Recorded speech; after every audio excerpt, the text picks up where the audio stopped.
చెప్తారు. రండి పీటర్ గారు, 2 minutes కొంచెం.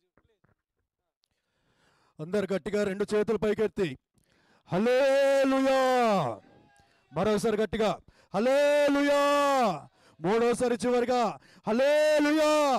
ప్రాముఖ్యమైన విషయము, స్టేజ్ మీద ఉన్న పెద్దలకు అందరికి కూడా మరొకసారి హృదయపూర్వకంగా నమస్కారాలు తెలియజేస్తా ఉన్నాను. ప్రాముఖ్య విషయము, అంత తెలంగాణ నుంచి ఆంధ్ర నుంచి ఇంత దూర ప్రాంతానికి రావడానికి కారణము, ఇక్కడ చాలా డిమాండ్స్ని మనం చూస్తూ ఉన్నాము. పెద్దలు విజయ్ కుమార్ గారు కానీ, శీలం గారు కానీ, అలాగే ఇప్పుడు వెళ్ళిపోయిన పెద్దలు కానీ చాలా విషయాలు వారు చెప్పి ఉన్నారు. మన భాషలో కొంతమందికి అర్థం కావాలి కాబట్టి నేను తెలుగులో కొన్ని మాటలు చెప్పాలని అనుకుంటా ఉన్నాను. ఇండియా మొత్తంలో మన మీద జరుగుతున్న దాడులు ఏవైతే ఉన్నాయో అవన్నీ తగ్గాలి, అవన్నీ కంట్రోల్లోకి రావాలంటే దానికి ఒకే ఒక చిట్కా, దానికి ఒకే ఒక సొల్యూషను, దానికి ఒకే ఒక ఫార్ములా ఉంది. అదే ఎస్సీ ఎస్టీ అట్రాసిటీ యాక్ట్ ఏ విధంగా అయితే భారతదేశంలో ఉందో మన క్రైస్తవులకి కూడా క్రిస్టియన్ అట్రాసిటీ యాక్ట్ కావాలి. గట్టిగా చప్పట్లు కొడదామా?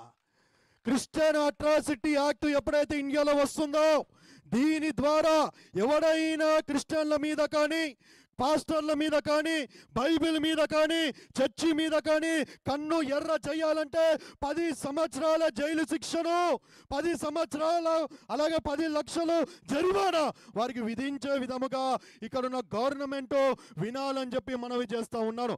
మరొక స్టేట్మెంట్ నేను చేయాలనుకుంటున్న విషయం ఏంటంటే, నేను ఒక ఆర్పిఐ పార్టీ అనే పార్టీకి తెలంగాణకి స్టేట్ వర్కింగ్ ప్రెసిడెంట్గా ఉన్నాను.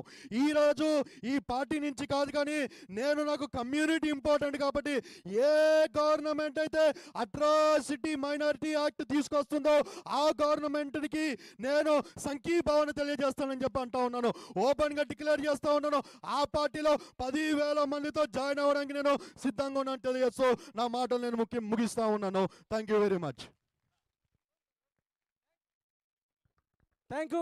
బి శ్రీనివాసరావు గారు.